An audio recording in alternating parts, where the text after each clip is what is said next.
My guest is the face behind the famous brand, Papi. Many people will be seeing me for the first time. When you launched in Abuja, it was always packed. We didn't plan to do it as big as we did it. It was a thick bush when we went there. We fumigated the day we got there. There were 18 live snakes that we got out of there. So we just did the whole place up. All of a sudden, you got demolished. I still don't think we should have been demolished. We had a court order. We did everything legal. Christmas was coming. That's my peak period. I was playing tennis and then I got a call from one of my managers. Papi, they are here.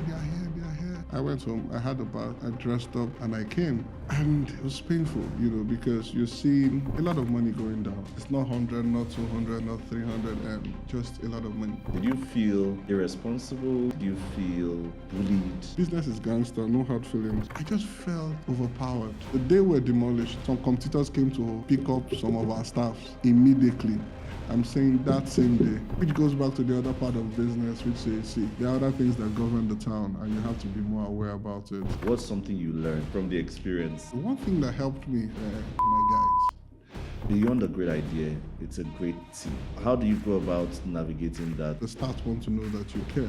We tried to hire some experienced hands. It didn't really work. Why? Because our model was a bit different. We found out the hired hand came with a lot of I know it all, and so there was a struggle. Most of our best hands grew from within. There's one lie. I like to deflate lies. You know that thing they say, you can't miss it in food business, people must always eat, is a lie. People underestimate how much work happens in food. Today's episode is actually very, very interesting one because my guest is someone that I consider a real talker. Like, he talks it straight. And he's a builder. He's someone that has built, gone through, he's resilient. He has gone through a whole lot. He's a combination of many. I like to think of him as someone that's a contrarian because I'm going to delve into the issues of faith. I'm going to delve into the issues of the industry he's in, how he marries it with family life, how he has handled also the dynamics of Nigeria happening to you, and I think he's someone that is popular. His name is Obi, but he's popularly known as Papi, and you might just be so excited to see him today because if you've known him before or known the work that he has done, or you might just be meeting him for the first time, not knowing he's the face behind the famous brands that you know. Join me, welcome the one and only Mr. Obi. How are you doing today? Very well, Elijah. Thank you very much. My honor. A pleasure being here. Thank you so much for making our time.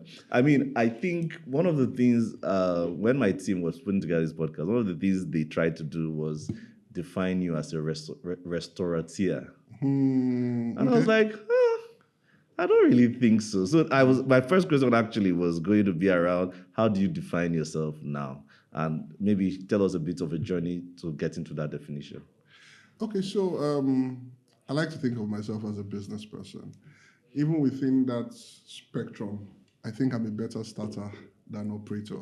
You get? So, knowing your strengths. So I get the kicks from starting. Okay. And I would swear that I'll never do this again. And then I find myself, as soon as the business stabilizes, I find myself looking for another thing to do. What inspires that? I don't know, restlessness. It's just, like they say, it can be follow come. Okay. Yeah, but I'm just saying that I'm better starting, So the restaurant business wasn't my first business and it's not my only business. I even dare say that I got into the restaurant business by mistake. It was never the plan. So I like food, but that's not why I started the business. Okay. The story is long. Where do I start from? Okay, I used to be in the marketing communications business, yes. Right? We used to design, print, do campaigns, do billboards. But I got out of it. Why? People were owing me too much. I'm in the industry, so I I'm know. the story of my life. So, people were owing, you beg to get the job, or not you beg, you pitch, you let them see that you're different. But you politic too, though. You politic to get the politics job. is a bit... Yeah. And then you get the job. Yeah. You drive all your guys to execute, right? And then you now beg them to pay. I didn't like that part of it. That cycle. Yeah, that payment part. At the point, maybe 3 clients accounted for 70% of what I was earning at the time. And so that risk of... Key man risk. If these people should fall off the radar now, would I go back to ground zero? Another thing was, it was at the time when digital media was just growing, right? And I was printing, I was the Shomolu guy. I would make your magazines come out, your billboards come out. But the market was moving digital. So I had to ask myself, okay, do I want to go with this digital, or do I want to face something else? And so I decided to go into retail. So I had a butcher's shop, that was selling meat. So you owned a butcher shop? Yes, we used to sell meat. So the idea was, don't go to the market. Just think of a supermarket where you could come, get chicken, get goat's meat, get gizzard, get lamb chops. It was a butcher's shop. Just to extend it, we now had a grill outside, but the grill was making more money at a point than the retail store. Because retail is retail. You couldn't make more than a certain margin. Yeah. But when you grill that same chicken you're selling inside, you could make more. So even though the primary idea was to grow the butcher's shop, we now started doing retail. Pardon me. We now started doing food. We're grilling. Yeah. From there, can we get a chair to sit down? Can we get drinks? And that's how Papiees started. So this was in Lagos? This was in Lagos. I dare say it was a fluke. Now, over time, the margin was now better on the restaurant side than the retail side. The retail is hardly alive today because now we focused on the restaurant side, which is what gave birth to Papiees Maetro as it is. So defining me as a restaurateur may be limiting because I have other interests, still within the hospitality space and some other industries. I like FMCG. I have some interest there. Really? So, are there brands that we are familiar with? No. Some of the walk-ins. Okay. I mean, I think I knew about Papiees when it came to Abuja. Okay. Yes, I never knew about Papiees before, and I just knew it as that place that was packed in Wuse to, I think, Libreville. Or what street was that? What's the name of the street again? Off Aminu Kano. Lingo Crescent, yes. I remember that place. And it was a friend of mine that actually told me about it. Yeah. And I was like, okay, I know that place. Who is packed? Okonkwo. Yes, that's the Okonkwo. Yes, is it Okonkwo or Papiees? Yeah. And I never went there because I never went to the Wuse Tune. But then I was like, who is this guy? So I'm trying to understand, how did you scale from Lagos down to Abuja and command the Abuja crowd, considering you're not a Lagos person, you're not an Abuja person? How was the thesis around that? The truth? Yes. Okay, so we had made a lot of mistakes in Lagos. Okay. Recall that. How long had you been in Lagos before you moved to Abuja? 2 years. So we had tweaked, we had walked around it. We didn't plan to do it as big as we did it. Time and chance. We're going to get a building. We wanted to do it something smaller. Okay. But they outplayed us in the building that we're going to get. And then this place showed up. I was like, okay, we'll work with it. And we remodeled that place. It was a thick bush where we went there, I promise you. I mean, we fumigated the day we got there. There were 18 live snakes that we got out of there, Wow. So we just did the whole place up. So let's say we had paid our dues in Lagos. And the value was there. So we're not the lounge, we're not the up-end side, we're not the beer parlor. We just took a space in between, affordable luxury. So I joke around and say, we want to give you American standard at Chinese price, So we just took a sweet spot in the middle. Of course, customers will try to push you, why don't you we're not a club. Come, have a drink, and go to the club. We're not fine dining, Go to fine dining on your birthdays, celebrations. We just want you to come 3 times, 4 times a week. Have a good time. Come, relax, clear your head, vibe, eat good food. That's why we make sure the food is always good, And so I think we found a sweet spot. Time and chance happens. But why Abuja? How did you go about selecting, we are going to come to Abuja, we are going to... The truth? Yes. Luck. My wife got posted to Abuja. Okay. And I said, okay, let's go. I'll support you because she's been supportive of me all along. Okay, let me take that back. We used to live in Abuja. Oh, okay. You know, I met my wife in Abuja. Okay. I took her to Lagos. We then lived in Lagos. And then she was getting tired of Lagos. She was working in a bank. And we're considering, okay. And then an opportunity came up in Abuja. I'm like, okay, let's take it. And we took it. Okay. So upon coming here, this was before COVID. And then, okay, so what do we do? And I'm like, okay, let's open a small restaurant here. That small restaurant moved to a mid-scale, moved to a large scale, and we started Abuja. And Abuja picked up. Picked up. So that's how we... When you launched in Abuja, it was always packed.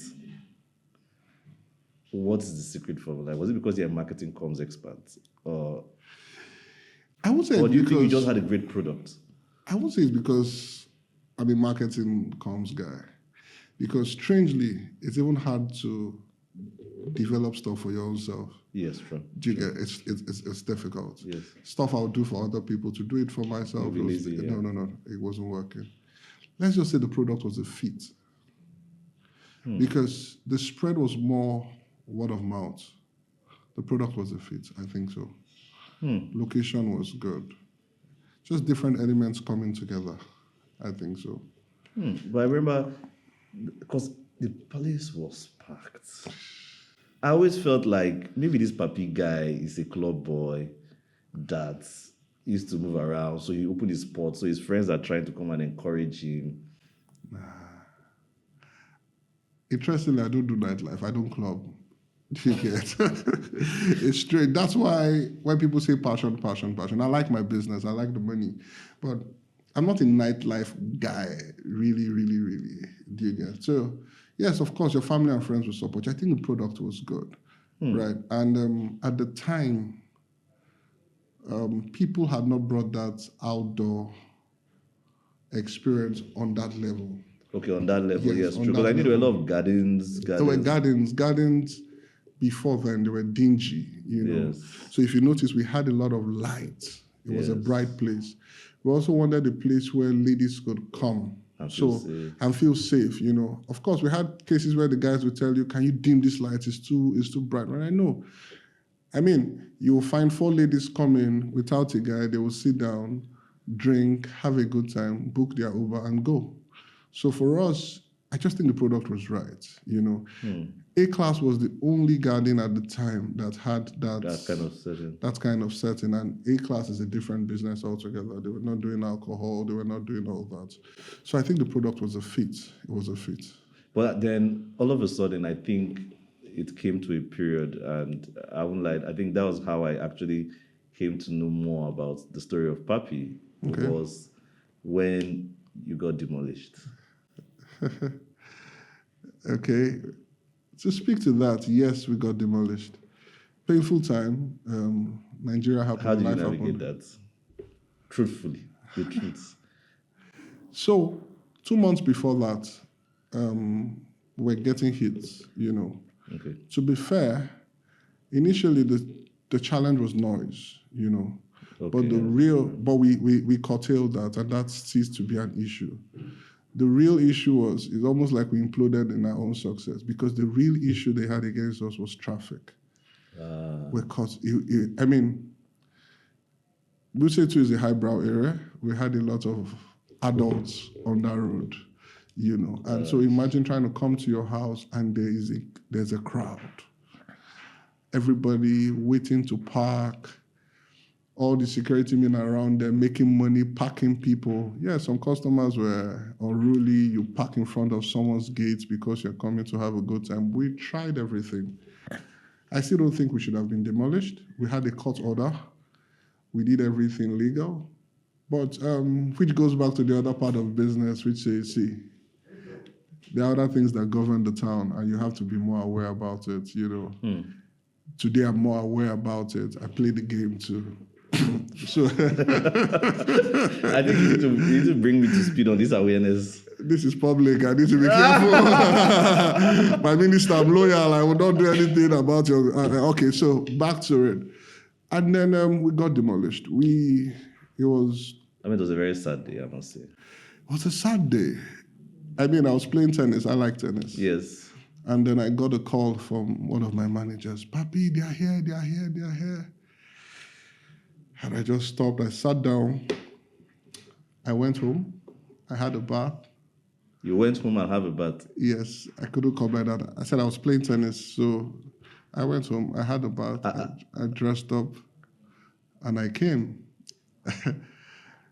And it was painful, because you're seeing a lot of money going down. I think we're wasteful people in this country, personally. Why would you say so? Even if we had an issue, could you have shut us down? Yeah, maybe Rather lock the doors. lock the doors. It's the same way, and I've had this opinion over time.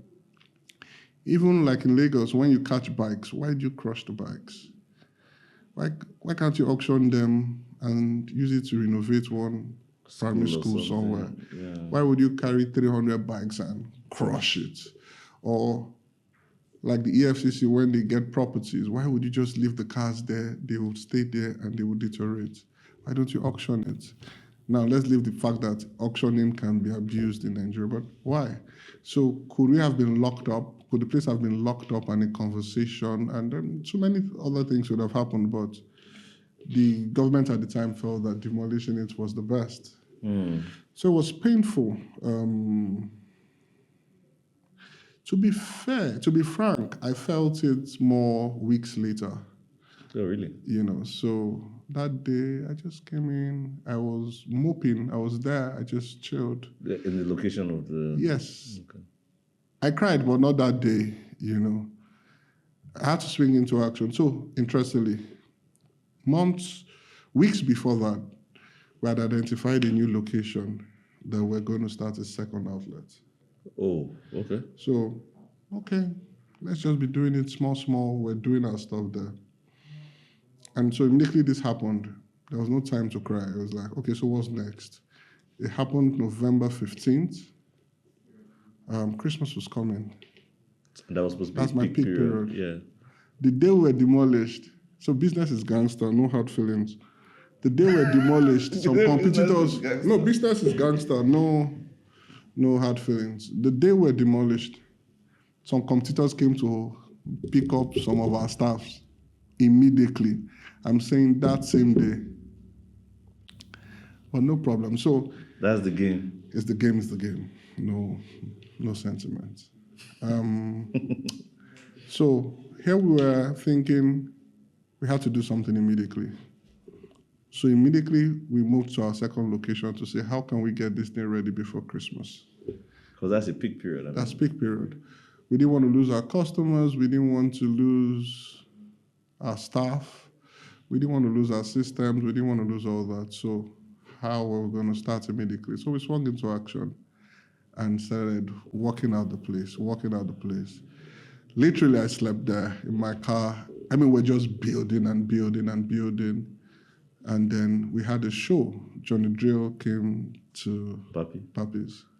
And he opened the place for us. Very grateful to him. He was very nice to us. Wow. And so suddenly, in 4 weeks, we moved from the guys that were knocked down to the guys who bounced back. So everyone, how did So it's a 4-week timeline. Yeah, November 15th, Johnny Drill concert happened December 11th. Yeah. Ooh, less than a month. But that's where Papiees is currently. That's where Papiees is now. Okay. So, we're not fully ready, and that's the thing. I don't think you should be fully ready. Just start. So how did you navigate? When did you cry finally? Was it after you had launched the second location? Yeah, so we had started December 11th. We continued operating. Yeah.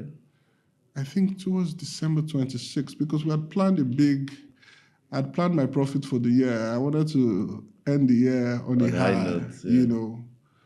And then I wasn't as liquid as I should ordinarily have been, because now I had not made the profit, but I had also spent my reserve to try and so maybe that was when it dawned on me that what the hell just happened. It's like you dug deeper into Yes, yeah, and okay, so what just happened? So it was the last few days of the year. for something that happened mid-November. Because even that November, we still had to pay salaries, we still had to keep our people because you see, losing your people can be a lot in the business, right? So, and shout out to my people. We had loyal people who stayed. Wow. We had loyal people who stayed. So maybe we'll talk about people too on this podcast. So, how did you feel? Did you feel irresponsible to not have seen that angle? Did you feel bullied? How did you feel? How did the feelings evolve? Because some people, sometimes as men too, we take so much responsibility. We feel like why didn't we see this coming, or why didn't we do something about it? How did you navigate your emotions? And I understand you have partners too. So how did you navigate? Well, so I like to go to bed knowing that I did everything I was supposed to do, right? Of course, in hindsight is 2020. With what I know now, you can always do better. You can always push better. I think we did everything we were supposed to do, right? Did I feel bullied? Is bully the word? Maybe I just felt overpowered. Because I promise you, one phone call could have stopped that. Yes, I mean, that's what I mean. So that's why you should grow to be that guy that can make that one phone call. And you must build your squad. You must build you must reinforce your arsenal. I'm telling you the truth. We live in a society, it's power for power. You don't want to be the weak guy on the road. Yeah, I mean, I think I heard someone say it this way. I think it was Subami, or what who it was, but I saw a quote that said that the currency of Nigeria is not naira, it's power. It's power. And it's not just Nigeria, it's everywhere. Yeah. It's everywhere. No, but I think the Nigerian situation is a bit, or the African situation is a bit more. It's brazen. Yes, it's brazen. Like, it's quite. That's why we have rule of law, because then again, you do not want to have a wild, wild west. You do not want to have the wild, wild west. One phone call could have stopped that. So how do you become the guy that can make the one phone call? Or how do you form allegiance with the guy that can make that one phone call?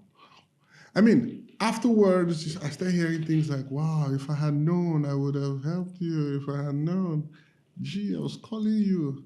But it's part of the game, It's part of the game. I don't feel bad. So let me tell you a story. The guy that led Demolition team, I now saw him in the bank one day. I looked at this guy. See, guy, just try and imagine how much went down there. It's not 100, not 200, not 300, just a lot of money. That's some money for me. I don't know. For some other people, it's small money, but no, that's not small money. I don't think it's small money, even if you convert it to dollars. Yeah, and I looked at this guy. I'm sure the guy was just wondering, who is this person staring at me? I just looked at him. I just walked away. I just walked away. I just walked away. Access Bank. I just walked away. So you feel bad. You feel, what if? There are a lot of what ifs. What if this didn't happen? What if this didn't happen? The scars are still there. And I like when people say, how did you bounce back? How did you bounce back? Yes, we bounced back, but the scars are still there. When you say scars, what do you mean? We have one outlet doing well. What if there were two? Would I have been richer? Perhaps. No, but then again, do you think, the operation you run is quite elaborate. That shit is massive. I don't think, the only thing I can compare it to now maybe is Farm City in terms of size. But it's quite really a very elaborate, sometimes I wonder how you guys manage that chaos, right? So, but what comes in my mind is, do you think you would have grown so big without such a challenge? Do you think the challenge was some form of ingredient to your success? Well, ultimately, everything works for good. We let's say we made the most of it as much as we could. Yes, so it has its place. But would we have been able to run two? Yes, we would have. Would the second outlet have done as well? I believe it would have, because interestingly, it's a different crowd. You still have your Wusetu crowd that Yes, won't leave that won't Wusetu, want to come that far. that won't want to come that far. Yes, so I think both could have worked. Yeah, I mean, both would have worked. That's true. I agree. I mean, but I think something that comes to, or a question that would typically come to my mind when you speak about this, that what did that experience do to your soul? Let's say it made me thicker. Right. It made me thicker. It made me more aware, like I said, of the external forces That you need to be. that you have to be, that you'd have to know, you have to navigate. Business in Nigeria is a lot of things put together. It's a lot of things put together. So doing the right thing is not enough. I hope that didn't come out wrong. You have to do the right thing, but you also need to. It's like driving. It's not enough for you to drive. You're a good driver. You also have to watch out for rascals on the road and avoid them. So that's it. So let's say it made me thicker. Say I'm going through a challenge like this, right? As an entrepreneur, what's something you learned besides the fact that yes, we need to have power? Is there any other thing you learned from the experience that's Yes, I would say, okay, one thing that helped me, my guys. So in an interesting way, your guys? When you say your yes, guys, my what do you mean? friends, Oh, okay.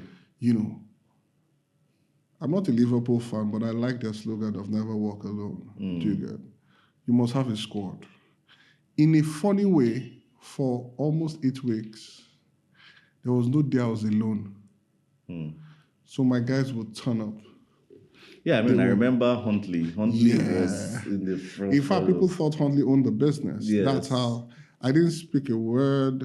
I mean, people don't still know my face. Many people will be seeing me for the first time. Yes. That's a personal thing, right? So it was my friends turned up, and so these are the intangible things that help you grow in life. So there was that one just wanted to kill me with food. How far? You don't chop. How far? You don't chop. And you know what it means when boys sit down?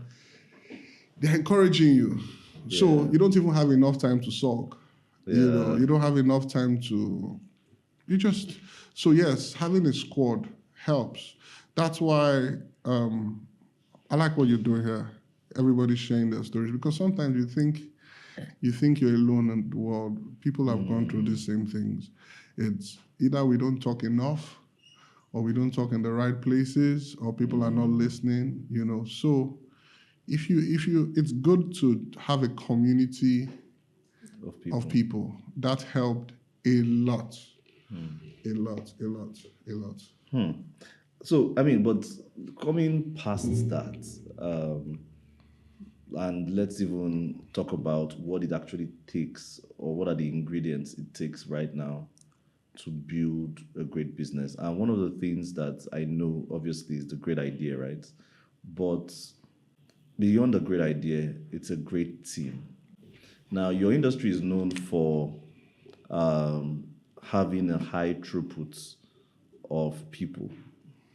So how do you go about navigating building a solid team and keeping them for as long as you can in such a way that they also produce consistent service? There's a guy I love so much when I come to Okonko or Papiees in Abuja. The guy's just always positive energy. I really don't understand what that guy's about. I always want to tip him. But how do you go about navigating that, especially because you are dealing with people who are not necessarily, a lot of people might not necessarily be very literate people. How do you go about navigating that? So people are a thing in the business, right? And generally worldwide, turnaround time staff turnover is high. I don't even want you to stay forever. That's the truth. So somebody comes and is earning X, waiting for admission. I don't want you to keep earning that X forever. drop the job and go to school and get a better job tomorrow. I'm happy about that. Yeah, and become a customer too. And become a customer too, right? So turnaround is high. Abroad you have a lot of students, you have a lot of, so turnaround is high. But there's a core team, there's a smaller team of people that we try to keep. We try to keep. We're not the highest payers in the industry, I know that. We're not the lowest Either. We try as much. We're not the best, but we did try. I'll say that we try, and the customers want to know that the staff want to know that you care, and it's in the small things. So we still have those staffing issues, There's one of our key people she just left for school. She had done an ND and now says she wants to go back for a HND. It's what it is. This is after training her for a year, and because she's become good at the job. So if you find good people, keep them. As much as you can. As much as you can. But what do you find unique about the Nigerian workforce, working with people? There are people that say we don't have good people in the country, they are not quality hands to work with. Or there are some people that say we have the best talent, What's the middle ground on that from your own perspective? Like, do you find that Nigerians are not trustworthy to work with, are not quality to work with? What has been your experience so far? So I think that you must be willing to train people, right? I'll use us for an instance. We tried to hire some experienced hands. It didn't really work for us. Why? Because our model was a bit different. So the club guys will not fit in perfectly because the club model is different. Yeah. If you hire from the QSRs, the quick service restaurants, their model too is very different. There are just a few people playing in that space. I don't want to call their names. There were just a few people. So our model was different. And we found out the hired hands came with a lot of I know it all. And so there was a struggle. Most of our best hands grew from within, So you must be willing to train people. Yes, are Nigerians trustworthy? Build your system, right? I don't think the American is more trustworthy than the Nigerian. Yeah. He just knows that there's a system that will catch up with him. So I say that Mr. A drinks a bottle of Coke on his way to the airport and he throws it away through the window, goes to Nnamdi Azikiwe. 6 hours later, 7 hours later, he's in London. He drinks another bottle of Coke and he keeps the bottle. He doesn't fling it away. Why? Did he change in 7 hours? No. He knows that there's a system. Yeah. Right? So you try and build a system. Do people steal? Yes. Will people steal? Yes. Is theft big in the hospitality business? Yes. But I dare say, as big as theft is, wastage is a bigger demon to deal with. So the example I'd always give is, Mr. A stole my 10,000 naira, I'll fire you. Because if you've stolen 10,000, you will steal 50, you will steal 100, most likely. But Mr. B has broken 4 cups today. Each cup is 5,000 naira. Imagine. That's 20,000. That's 20K. So one has stolen, the other one has wasted my resources because I have to spend 20,000 to replace that cup. So that was a big issue. It's still a big issue in the industry. So let's say the first cup, it wasn't your fault, it just broke. But you can't come and you're dunking my cup. Once you do it like that and it's breaking, bam, they deduct it from your pay. But you see, once they deduct it the first time, suddenly you become more careful. So there's wastage too in the industry. So to your question about people, I think people can be trained, right? I think people can be trained. I think if people are rewarded, reward doesn't change the people. Do you get? Sometimes you pay someone heavily and they still do what they do. Yes. But I think the solution to that is the system. Try and build a system that is formidable. Not easy. Even that system, they will try and crack it. Did you get? They will try and crack it. And sometimes you're tripped because the effort you use to crack that system, honestly, it can make you a lot of money. You'd have used that brain to do something else. Yes. Some people derive pleasure, and you catch them sometimes. Sometimes they get away with it. Sometimes they get away with it. Just make sure that your profit exceeds your loss.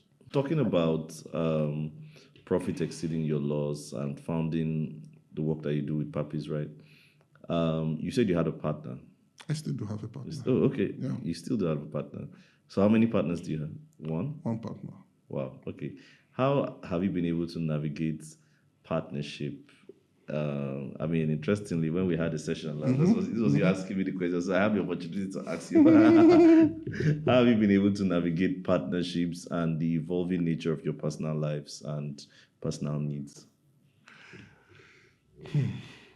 Partnerships, for me, it's an art. You know, there's a science of it. We say, do this, but it's 2 people, 3 people who are just sitting together and trying to make it work. I don't think it's ever 50-50, just like marriage. Some days one person is putting more, the other days the other person is putting more. I think it thrives on friendship. So when we talk partnership, the kind of partnerships I've never understood is the tech bros, you know, where I'm looking for a co-founder. I don't know how that thing works.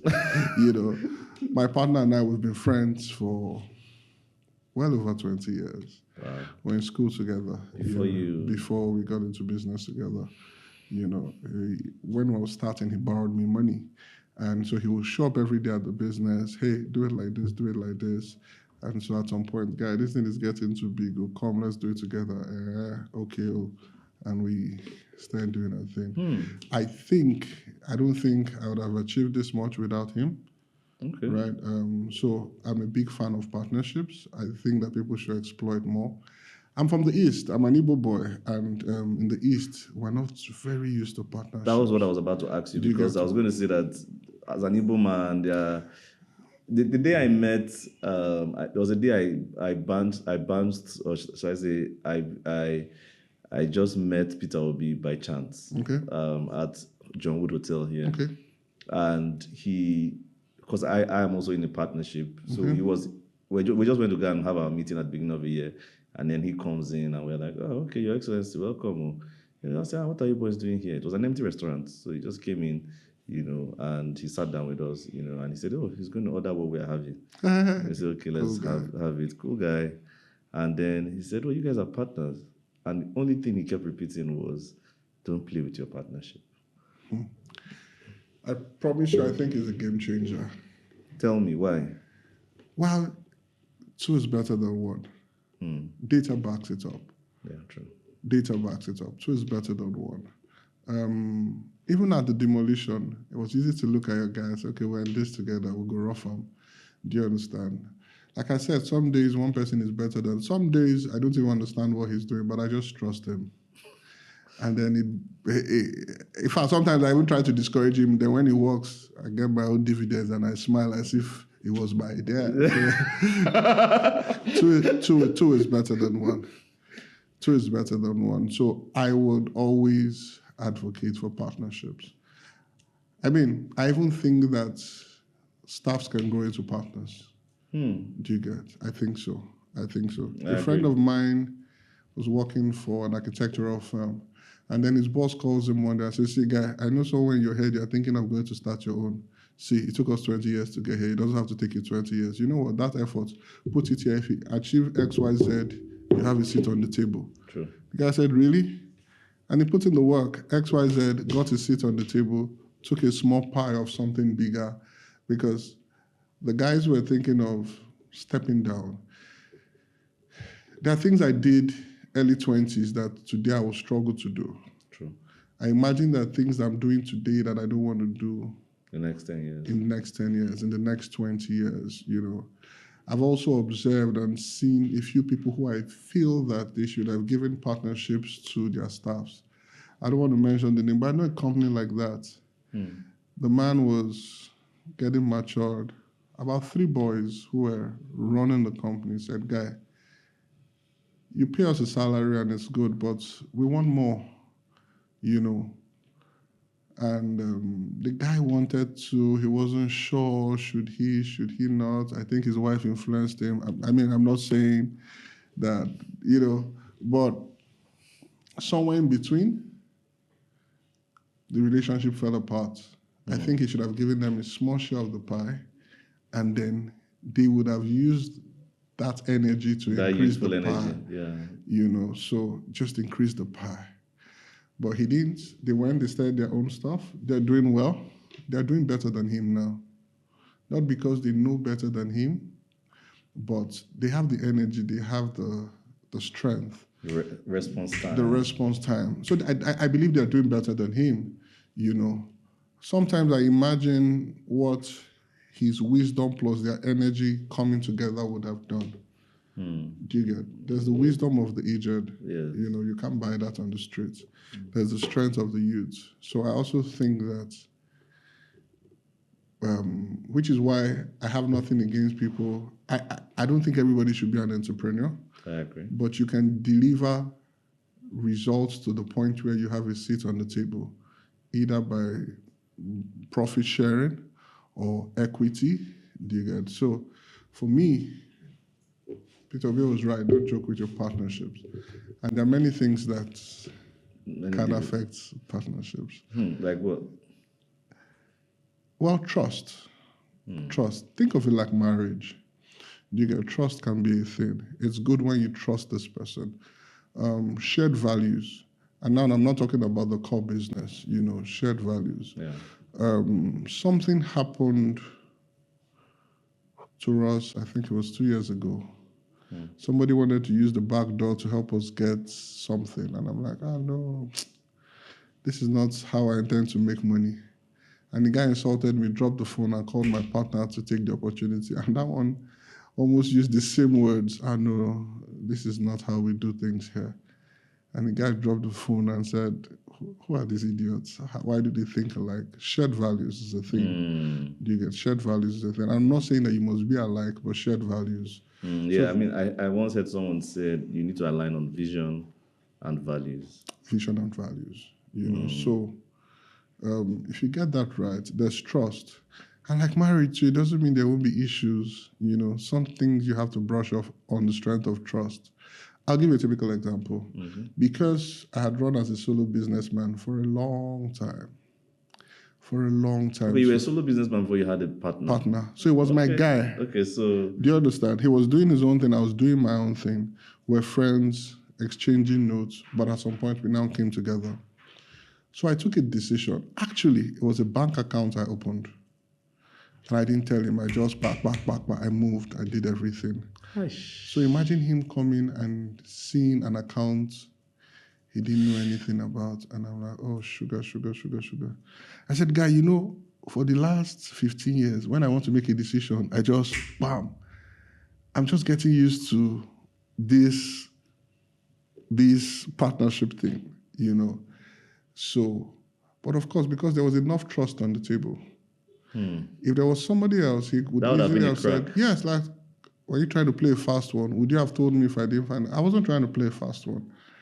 Do you get? I wasn't trying to play a fast one. I genuinely did not. I just moved. And because we're both spontaneous people, we're make it happen kind of people, just do it. Sometimes he may have taken a decision and he comes back to tell me, hey guy, see what I did though. I trust him enough. So trust is a big element. Another thing is you start believing. Sometimes you can believe yourself too much. In partnerships, you now think you're the engine, you're the one making it happen. And then you look down on the other person. Those things affect partnerships. That's respect. Understanding the value that the other person brings to the table. Do you get? It's like your body, there are parts of your body so everybody wants to respect the face, the face of the business, the guy that is seen, the guy that is known. But too many things happen back end. You know. So if you think I'm quiet, my partner is. You won't get him on this podcast. Do you understand? Yeah. So at some point, you may start thinking that, I'm not the one making it happen. He's even more on ground than I am. So you can think one person can start thinking too highly of themselves. That can be a thing, you know. That's quite interesting. I mean, but then again, I think something that fascinates me really about your own person. I mean, the other day I saw they were doing Rumi's block in Papiees. Okay. You know, and I think I told you that someone told me to come, and you're like, I'm not a nightlife person like that. You even said it earlier here, and I'm like, huh? What do you mean by you're not a nightlife person? Your outlook alone looks like. Yeah, I hear you. Yeah, so like, how do you balance that? Because I mean, most of your business happens at night, right? Like a large percentage of people come in the evening to wind down. You know, how do you balance the fact that you are a businessman in an industry that happens a lot at the time that you rather be at home with your family? Okay, so not that I don't. So there are two parts to it, you know. There's the show. I mean, let me use showbiz for instance. There's the show and there's the business. Yes. Do you get? Or let me even use the drug industry, where they tell you don't get high on your own supply. Okay. Do you get? You don't get carried away by. You don't get high on your own supply. Let me put it that way. So there's the show. There's what people see, but there's the business part of it.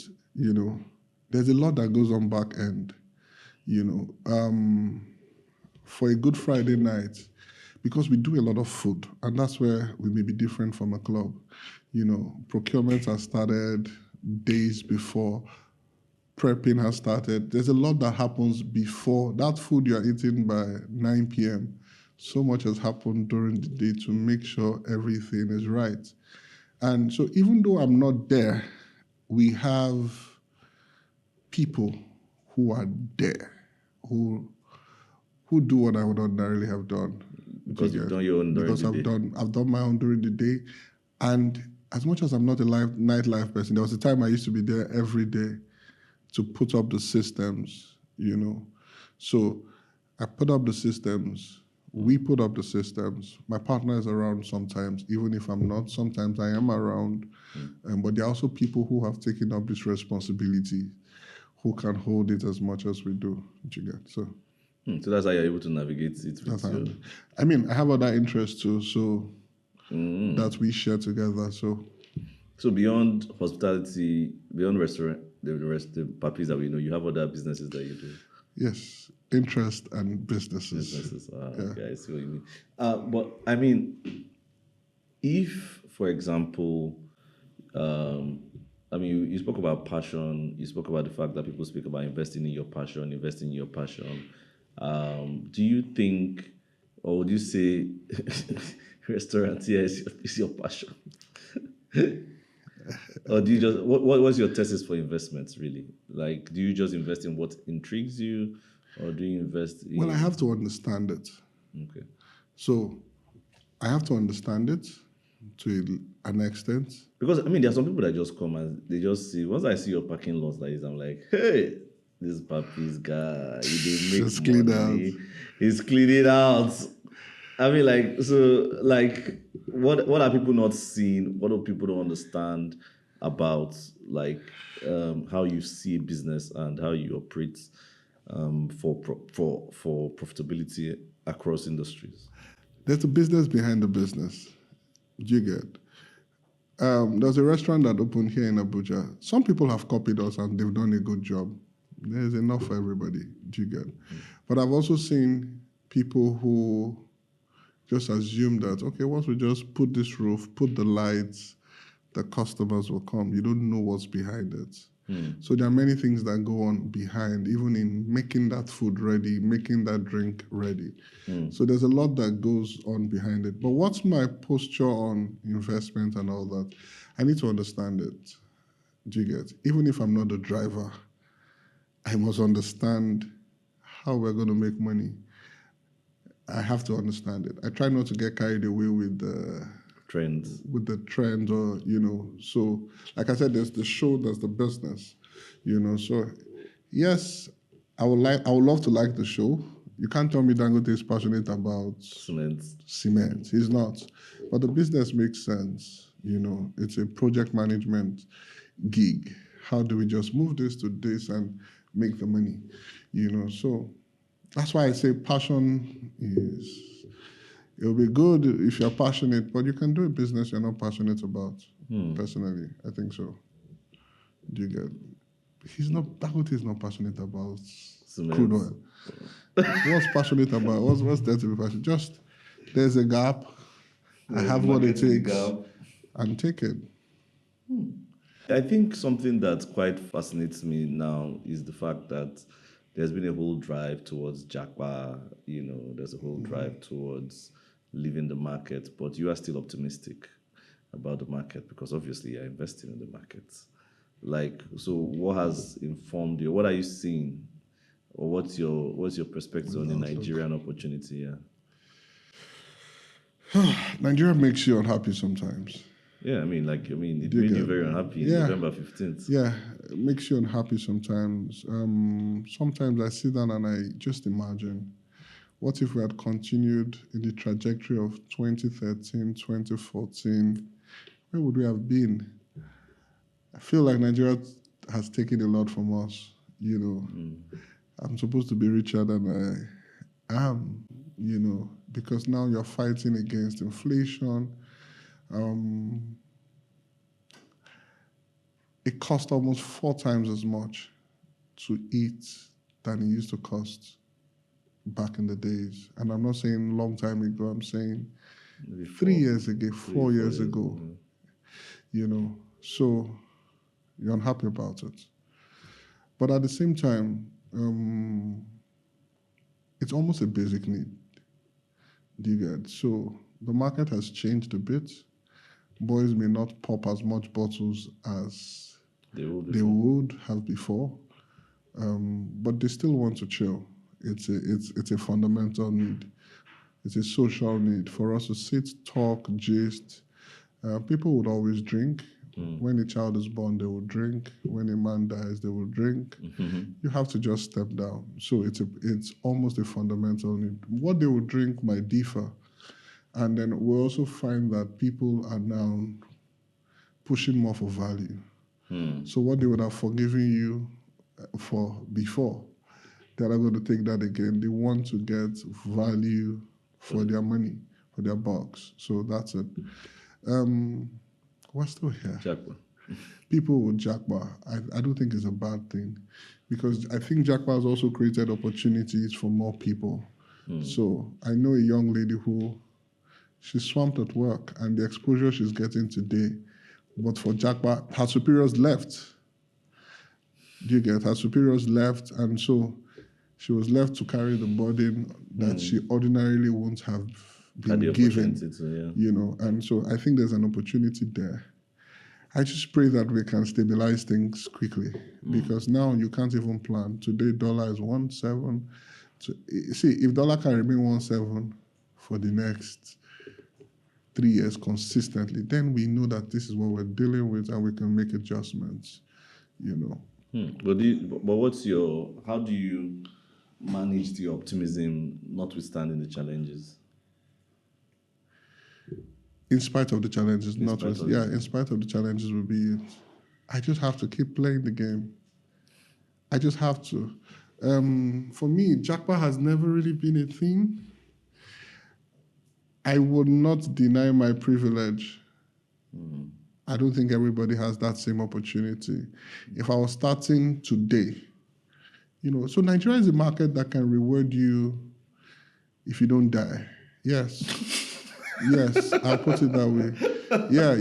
If you don't die, you will make it. You can make it. But if you die, nobody will even remember you. Do you get? So don't die. Don't die. Whatever you do, don't die. See, don't just die. However you want to stay alive, just stay alive. It can reward you. So I'm not even going to say it's easy. I bootstrapped, right? And I had family and friends. I don't come from a wealthy family. I just come from an average family. But if I was starting today, how would I raise that same amount? It's harder. I promise you. It's harder. I recall that I borrowed money from someone then at 25%. Today, the banks are giving you at 36%. The banks are giving you at 36%. That's heavy. So what would the streets give you? So if it costs 50 million, it was never 50 million, but let's say if it costs 50 million to start a restaurant, then today it's costing almost 200 million. That 50 million, we're getting it then at 25%, 30% tops. Today, you're looking at that same entrepreneur, right? Raising money at what? 45, 45% or 40%. 40, 50. And depending on where you're raising the money, you can get more gangster than that. Do you get it? You can get more gangster than that. So, if you don't die, you'll make it. You'll make it. So, however you want to survive, just be alive. So, I mean, like, I had Chef Stone on this podcast. Oh, really? Cool guy. Yes, cool guy. And he said something that was very, very interesting. It got a lot of people arguing in the comment section of on the page. And I said I was going to bring up that conversation here now. Okay. And he said that I asked him, I said, how big can a restaurant become? And he said, how much did he say? 500 million a month? 500 million a month. That can a restaurant make that much? Yes. One outlet or multiple outlets? One outlet. It's not impossible. So, I mean, typically, people say... But Stones is a big boy, so... I wouldn't say... I mean, because he mentioned that, like, one of his truck at Truck Central makes 50 million naira a month. Okay. And then in, like, the peak season, that's like Christmas, December, you're looking at 100, 200. I won't comment on that, but Chef, no. Stones is an adult. He's an adult. But you see, but I'll say something else about the industry. It's not even just revenue. Do you get? The margins have thinned out a bit. Okay. So that's what I was trying to get at, right? Yeah. I was trying to get at, like, what are the economics? Like, yes, I know you won't say numbers, specific numbers, but what are the percentages? What are the economics? I can't speak to that. But I'll say something, I want to say something about the industry. Because, I mean, you see a lot of restaurants coming up everywhere. Yes, I'll speak to that. Okay. So, number one, you see that there's one lie, and I like to deflate lies. And if you're not careful, you can grow with a lie. That thing they say, you can't miss it in food business, people must always eat, is a lie. Okay. Do you get? So people underestimate how much work happens in food. That's the truth. You think once the food is good, people will come. In Lagos, because I told you I did FMCG. Yes.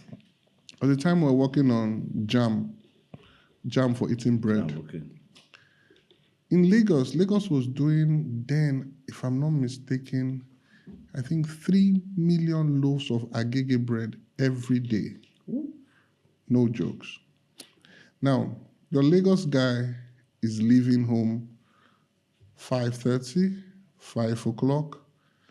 And so bread is, as at then, the dynamics have changed a bit, I think, and I've left Lagos for a while. You see, for that bread to get to the bus stop by 6 a.m., when did they start baking it? Maybe 7 or 6 p.m. I mean, so much work goes on. That's akara that you are eating at the bus stop by 6 a.m., 7 o'clock. When did that woman start?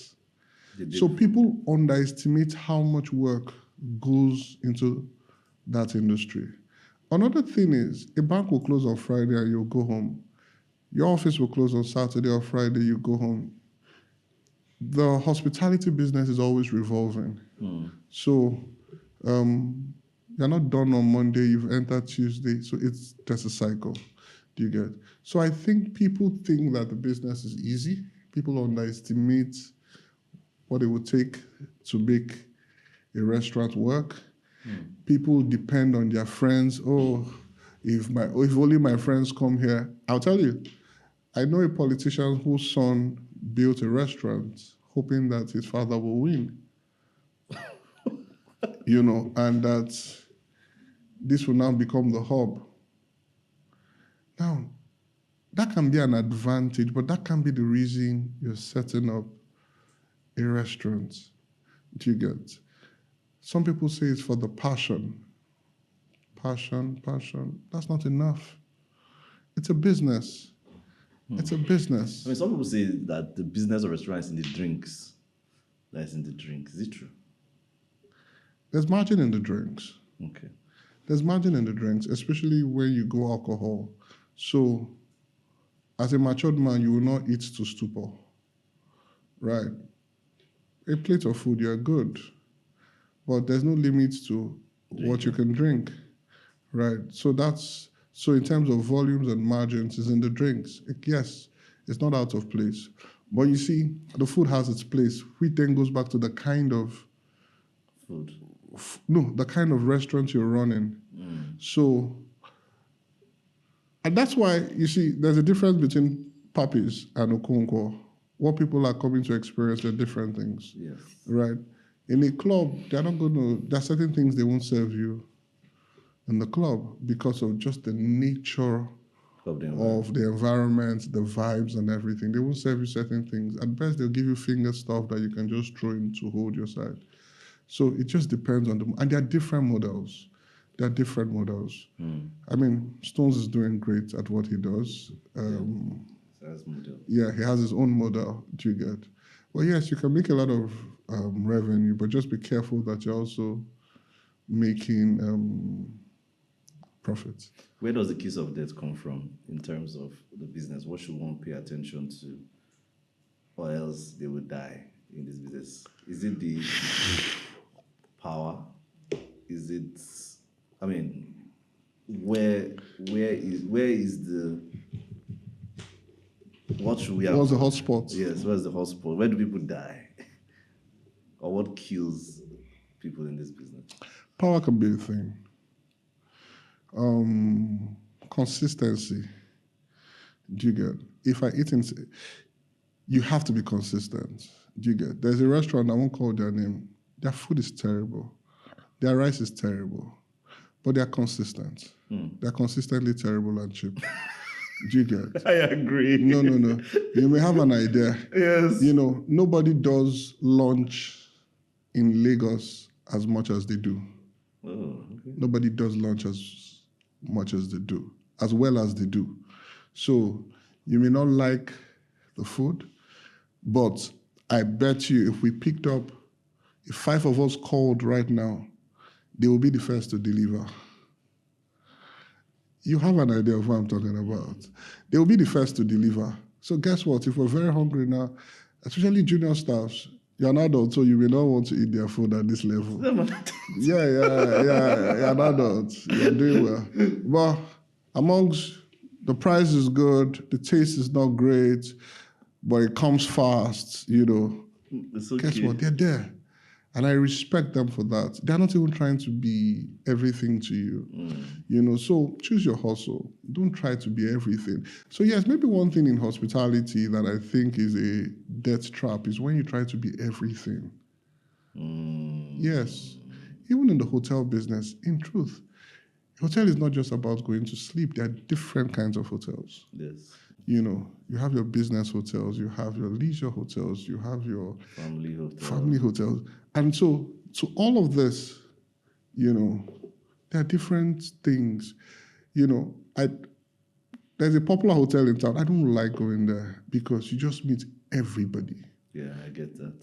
You know what I'm talking about. That, yeah. There's just everybody. But there are some people who like it. And they go there for that. And they go there for that purpose. You know, there are some other hotels that they don't want to see anybody. You know, so just stay on your lane and be good. You know, so I like this Amala woman in Wuye. She's not trying to be, she's in her lane. And she's doing well. And her numbers are good, I tell you the truth. Consistent. Consistency is the thing, you know, because you can be good after a while, especially when you move to other things. You're no more paying attention, and then the cheese has moved. And then the cheese has moved. I think moving the conversation to something else that I know you with, which is Club Opry. Okay. I think that's your latest baby. Yes, it is.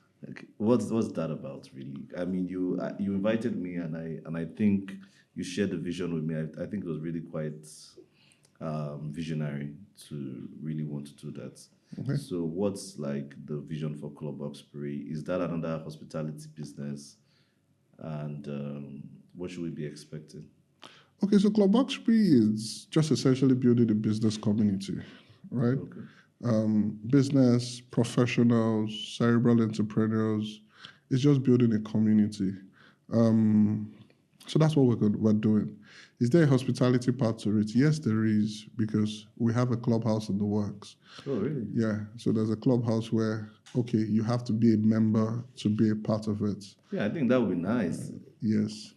And even though we foresee a lot of problems, yes, Yeah, you know, the Abuja community, and a community is not, it's not about money. You may be able to pay, but if you don't fit the profile of, because we want a community where everybody challenges, everybody brings something to the table, everybody's challenging the next person. I always jokingly say, I want you to come and listen to the next guy. I'm like, what the hell am I doing with my life? Right? Because that's the kind of iron sharpening iron community. It's a community where we want to have frank conversations. It's a community where we want to bring thought leaders to speak, sometimes off camera, because there are certain things you can get from people once the lights are off. But you want people to tell you the truth behind many things that happen. You know, so how can we build? And for us, many communities like this target tier 1, which is the C-suite. For us, how can we target a level just below that, where people can grow together, right? So that's, and grow together. So Elijah is doing his thing, I'm doing my thing. Can we sharpen one another in 10 years' time, or shorter, or longer? You're able to, and when you see some of the guys who have gone ahead of us, and you hear things like, oh, I've known this guy for 30 years. I've known this guy for 20 years, you know. A friend of mine, her boss said something to her, which is one of the things that motivated this. Said, your generation is one of the most connected generations with the least connections. So I'm in touch with you on WhatsApp, but we've never sat down to grab a drink. We've not talked. And it's in that talking, you know, like they stay on street lingua, now talk, they bring talk. Now talk, they bring talk. Now talk, they bring talk, you know. So how can we create that community of like-minded people in Abuja? I dare say that some people are doing other things like that, right? Lagos has more of that. Yeah, I actually went to like my first experience as the members only club was in Lagos, actually. Lagos has a few like that, and they're doing good stuff. Yeah. But I think, I mean, our parents had communities like that, you know, and in fact, rumors have it that our independence was discussed in clubs like that, you know, because then it was, you read your newspaper, you go to work, you come back, you discuss with guys. And that's when I'm able to hear, this is what you do, this is what I do. Okay, can we put our hands together and do this thing together? Sometimes it's for common good, sometimes it's for profiting of the members. So how do we just create that platform for people to connect? But it has to be value-driven, not fluffy things like, because I can pay for it. I mean, sorry. Stay with your money. I mean, I look forward to seeing the clubhouse. Are there timelines already? Before the end of 2025. Okay. We're looking at Q3. Q3 2025. Q3 2025. I mean, I look forward to that. But I think as we round off this episode, I think there are some few questions I would like to get your thoughts on. Okay. How's your definition of success evolved over time? And as when you started and where you are now, how's your definition of success evolved? And how has your understanding of failure also evolved? So I'll start with success. So I say something jokingly, but it means a lot to me that in my 70s, 80s, when I want to boast, it won't just be about how much money I have. One thing I would really like to boast in is how many people I employ. So I envy Dangote a lot when he's able to say, oh, I don't know how many people he employs now. Over 30,000. About 30,000. For me, that's bragging rights. It may not mean much to somebody else, but you're able to pursue a dream, and a man is able to go to work, find dignity in his work, earn his salary, and take care of his family. For me, that's success, based on a vision you pursued, right? A woman is able to go to work. We're talking about direct labor now. Let's leave indirect labor, So what if we had 100 of Dangotes employing 30,000 people? Because work is not just what you pay them. You derive some fulfillment from it, some meaning from it. I believe the biggest opportunity you can give a young person very early in life, and I'm saying as early as 18, is an internship. I think it changes your mindset about everything. So for me, one thing that success would always be is that, we're all talking, because after a particular point, money, if you have 2 billion, marginal utilities that, do you get? You have 2 billion, you have 5 billion, there's nothing, dollars.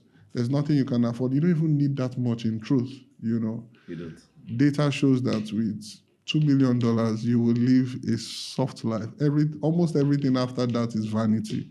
Yeah. Of course, you need money to drive agenda. Yeah. See what Elon Musk is doing with Twitter. It's because you have the damn new money. Oh, I saw some interesting statistics. Buying Twitter, 44 billion. How much was the transfer fee? 200 million. Well, bro, that's 200. And you saw that 200 million as transfer fee. I'm like, these guys are adults. And the guy said, adults. See your whole life. Your whole life is somebody's transfer fee.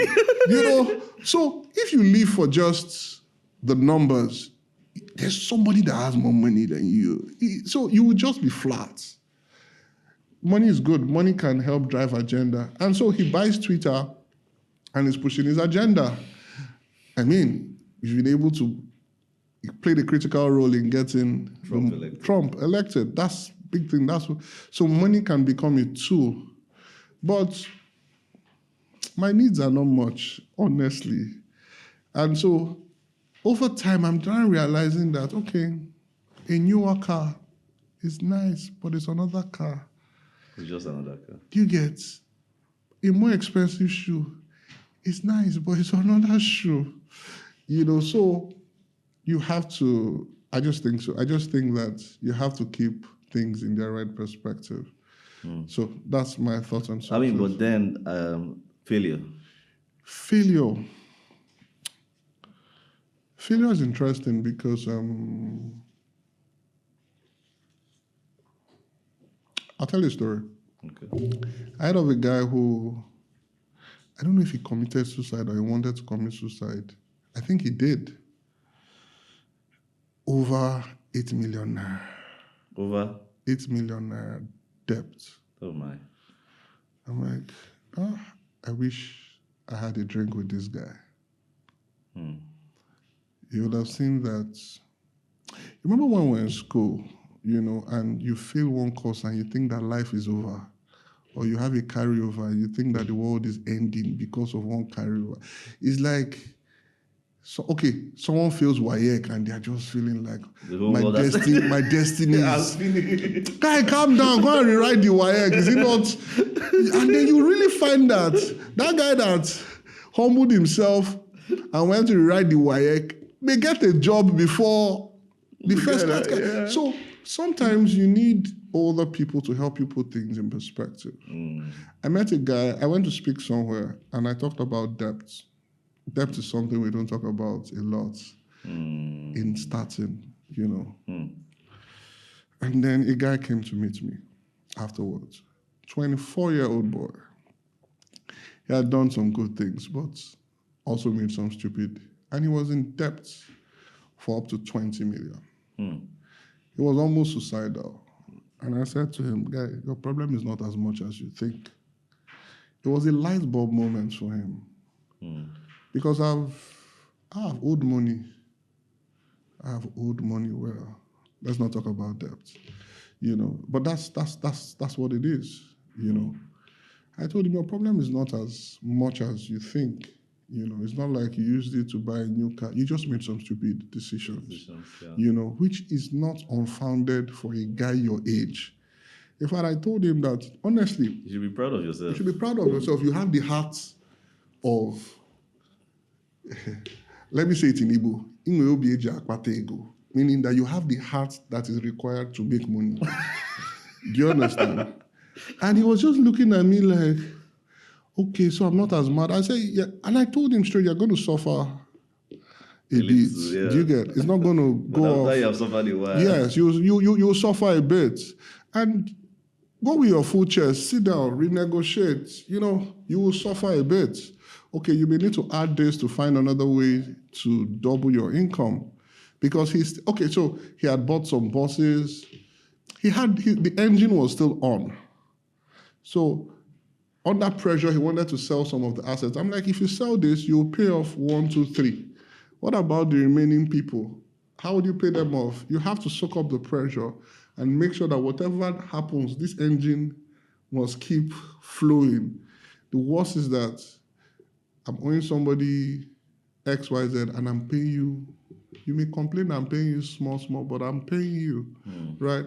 So him talking to me helped him put things in perspective. And I followed up on him. He said he's in a much better place, right? So, I mean, that even like you kind of like dovetailed into the next question I was going to ask you, which was around mentorship and how to navigate the place of mentorship along your entrepreneurial journey. It's good to listen to people. You may not have the opportunity to be one-on-one with everybody. One of the guys who really helped me, cool guy, I won't mention his name, not a popular guy. So sometimes people are looking for the popular mentors. Yeah. Say Tony Illumilu is my mentor. No, I don't. In fact, Tony now will be talking over my head. Sometimes, okay, I'll give you a story. I know a church where after you do your marriage counseling, they will give you a couple that just got married 1 year or 2 years ago, and they will tell you to spend some time with them because that's your set. What you're going through, they just went through it 2 years ago. Tony is far from, my problems, he has forgotten. He may have forgotten, and there's a lot to learn from him. I respect him, give him his due respect. But sometimes there's a guy who is just 2 steps above, who can tell you, guy, do I'm like this, do I'm like this. Yeah. There's a guy who I used to talk to then. And I don't even he was just an older friend. So I'm still looking for older friends. I convert. We're talking about somebody I told you I'd like to have a drink with. And that guy was interesting because he was older than me. He wasn't even a very big man like that. Every day I'll come to him, hey, bro, this is the problem I'm going through. And he used to say one thing that used to annoy me but motivate me. He said, Chris Mwaji, that's my son name. He would say, all my friends that used to complain like you now are millionaires and they're richer than me. And I'm like, is that the only answer you have to the problems of this world? He's a guy who is doing well. I think maybe he didn't take as much risk as he should have when he was younger. So that's what he meant by that. Yes. So he just used to say that all my friends who used to complain like this, who had similar problems. They're doing very well. They're even doing better than I am. So I just felt like, okay, if your friends are doing better, maybe I'm on the right track. But you see, it just took somebody above, you know. So even, I'll go to scriptures, pardon me. No, that's fine. You know, Moses had more anointing than his father-in-law, you know. Jethro. But Jethro was able to speak to him and say, do this, do this, do this. So sometimes people are looking for superstar mentors. People are looking for people they will take pictures with. Actually. People are looking for, okay, if Tony Elumelu is my mentor, maybe he will give me a true pass, you know. So, but I'm saying that there's a guy who may not have done well as you think materially in your estate, in your family, in your church. A wise man is a wise man, even if he doesn't have resources. Do you get? Am I richer than that guy now? Okay, am I rich? I don't know. But I may be more liquid than him, but I would sit with him any day to gain wisdom. So there's somebody around you. Stop looking for the fluffy guys. But now, it now comes to, there's something about modeling too, which is I like Otedola a lot. I like him a lot. I have never met him. I'm not even looking forward to meeting him any soon. Maybe we'll meet, maybe we will not meet, but I'll read everything he writes. I would observe, I would watch, I would say, what do I like? What don't I like? Do you get? I like Aliko a lot. What don't I? It doesn't mean I like everything. What don't I like? So you just keep picking things from people and putting one and two together, you know. But in terms of, it's good. It's good. It's not good to be alone. Have somebody you talk to, you know. That's very powerful. If we were to summarize your journey in one word, what would it be? Let's say we're going to do a documentary about, what would be Chris Woji? Grit will be a word. Grit. Just persistence, you know. I think not a lot of people will be surprised as to where I am because I've been doing this for some time. You know, even in school, I was doing business. Not a lot of people who have known me from the past will be very surprised. So I'll say grit. With wisdom, I could have gone a lot further. With wisdom, I could have gone further. Well, I mean, there's still time. Sure, there's still time. No, there's still time, which is another thing to talk about too, you know. I'm going to be 40 in a few days, and so... Oh, nice. I wrote something and I said, I thought by 40 I'll be a billionaire. You know how you write it? Because if you had met me at 21, I knew all the answers, aspired. I knew all the answers. I used to read, so I knew all the answers, right? I just talk. And then you go into practice. You know, life is not lifing you. You know, life is trying to tell you to calm down. You two, you're fighting, no, I won't calm down, you know. But I think wisdom is still the principal thing. Wisdom is still the principal thing. People start giving up early. I'm happy when I see people who are blowing in their 50s, 60s, 70s, 80s. I've seen a lot of healthy people at 80 of recent. Do you get? So I'm like, okay, I don't have to be ill at 80. I can still be working. So there's time. Yeah, I mean, I think somebody that I admired very well was... I still admire, but his partner is now late. It's Charlie Munger and Warren Buffett. Oh, yeah? I mean, they worked to their 90s. Keep working. I think people start getting old when they stop working. Yeah, I agree. Even in Nigeria here, there are people, I've seen 80. I listen to... Look at even Olusegun Obasanjo. Yes, jumping off a stage at that age. Yeah. There's a senior man, I don't want to call his name, he's controversial at the moment, but he's 95. Still goes to work. Yeah, 95. If you listen to this guy, I like him a lot, respect him a lot, Biodu Shubajo. Yeah, it's 80, 80. Yeah. Still going for a Shake's concert. Yeah. So why am I feeling old at 40? Do you get? If I start today, there's still a lot of time, you know, but sometimes when you think of Mark Zuckerberg and you say, well, that my mates be this, and you hear your mother's voice. But I actually think I think those are outliers. Yeah. And I think a large percentage of what we model from a Western perspective, even when they did a survey, they found out that the average Silicon Valley billionaire is actually started in their 40s. Spot on. So, Because there are a lot of people that are living like the guy that left OpenAI, he just started out. I mean, like Ilya. So I mean, like there are lots of this is that you can't even base it on age. It's like they say in Igbo, right? I'm not Igbo, but like they say in Igbo, say when you wake up, it's your morning. yes. So, it's a new day. Of course, sometimes you don't want to. There's some rascality there's some rascality that has gotten you here. And sometimes you actually want to go soft. There's something I'm pushing for now, and it's taking me out of my safe space. My safe space can be safe, meaning I'll be soft.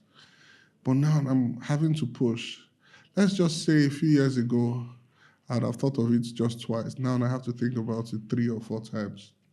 You know, there's a logical part of it, which means I have responsibilities. I have a family. I have my daughters. So I can't be as rascally. I have a wife. I can't be as rascally as people depend on me. I can't be as rascally as I used to be. That's the logical part. But there's the part of safety that make I chill now. But you just have to keep pushing. How does entrepreneurship change when you have a family?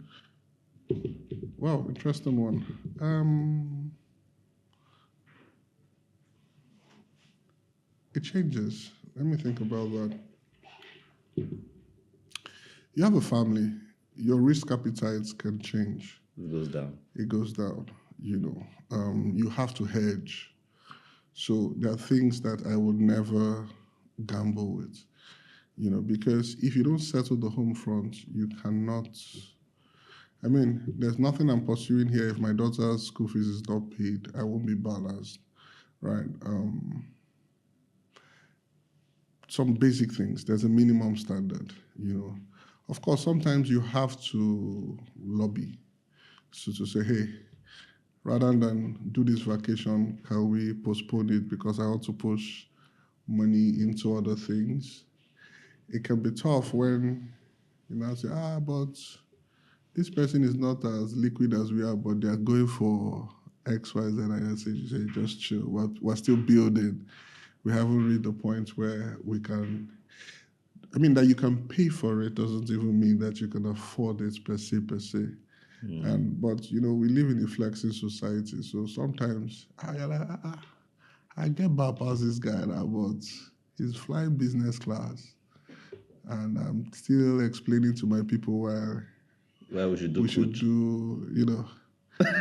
So it changes. That's what I've been, you know, but it's a balance. I think it's good when you have an understanding partner.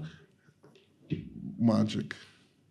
Yeah. Magic. Vision, values. Even Warren Buffett said it, you know. I think they asked him a question around marriage. He just said something around, okay, if he didn't go to this school, he won't be. No, it's not Warren Buffett. Low expectations.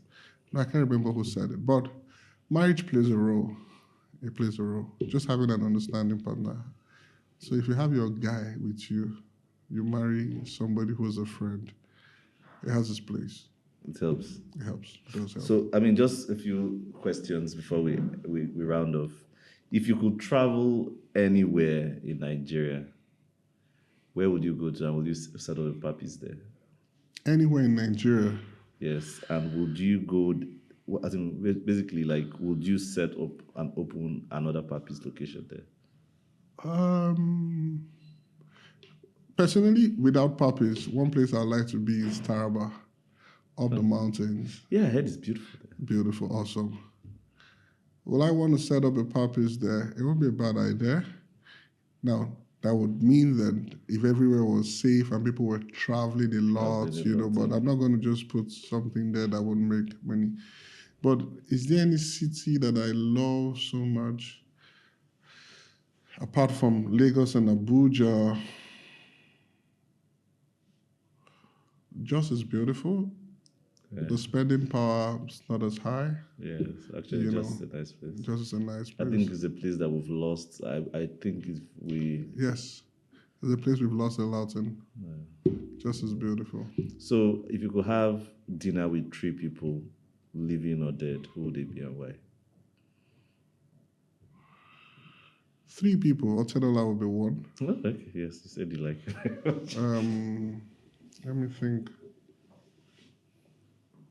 Otedola is one. I mean, you've explained why already, so. Yeah. Okonjo Iweala will be another. Why? Respect her a lot. Federer Okay. will be my number 3. Oh, yeah, tennis player. Federer will be number 3. Oh, nice. So, if you could create a new Nigerian dish, what would it be and what ingredients would you use? I'll just make the ones we have better. I don't think we need anything So, which new. one? Which one has the potential to go Oha global? soup? Oha soup. Oha soup has potential. Oha soup. What did you? Would you change anything? No, just standardize it. Yeah. You know, so the thing about our food is that there are very many versions of it. Yeah. So true. take egusi now. There are 20 ways to cook egusi, and everything would jam. So standardize it. Have a foreign version of it. You know, it's like what we eat in Chinese is not the standard Chinese. Yeah. It's the adapted Chinese. So maybe we should adapt some more things. Okay, so I mean, where can we expect a new Papiees location? Is the cat out the bag yet? Interesting. So before the whole drama, our third location was going to be Gwarimpa. Oh, I think that'd be nice. We actually locked up a space there.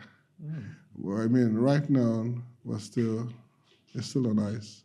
Okay. But yes, that's one community that you're not coming back to it. We'll come back to Usetu. Are we going to be able to do it at that same scale? Maybe not. Yes. Because Papiees is a joint for friends, family, people want to eat together, you know, so it draws a lot of crowd. So we might tone it down a bit, you know, so that we don't have the same issues. Maybe you just do your club experience. Perhaps. All right.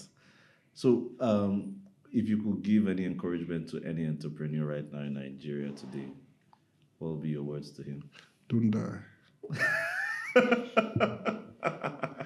Don't just die. Don't die. Well, don't die it's real. Don't die. Do you get survive?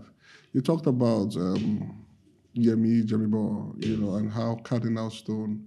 No, pardon me. iFitness, how they had to do their thing during COVID. Don't die. It's only the living that can that can blow. So they had to do what they had to do to survive. Do you get? So don't die. Whatever you do, don't die. Don't let the lights go off.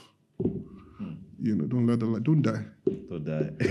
All right. Thank you very much. Thank you very much. Really grateful. Guys, I told you this episode was actually phenomenal.